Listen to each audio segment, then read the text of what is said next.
আসসালামু আলাইকুম, কেমন আছেন সবাই? আমরা গাছপ্রেমী যারা তারা চেষ্টা করি গাছ বড় হোক, ফুল ফল ভরপুর হোক, কিন্তু আমরা যে রাসায়নিক সার ব্যবহার করি তাতে আমাদের শরীরের জন্য, স্বাস্থ্যের জন্য ক্ষতিকর। তাই চেষ্টা করব জৈব সার ব্যবহার করার জন্য। জৈব সার আমরা বাসায় বানাতে পারি, নিজেরাই তৈরি করতে পারি। সেটা হলাম অনেকভাবেই বানানো যায়।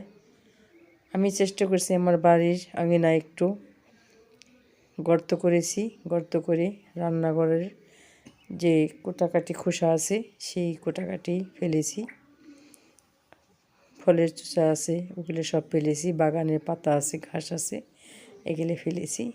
এখন সুন্দর পচেছে, মাঝে মাঝে আমি উলট পালট করে দিয়েছি যাতে তিনি পচতে সহযোগিতা করে। তাই আমি 1 মাস ধরে এখানে কোনো কিছু ফেলে নেই। দেখুন আমার সারগুলো প্রস্তুত হয়ে গেছে, এখন আমি গাছে দিতেই পারি।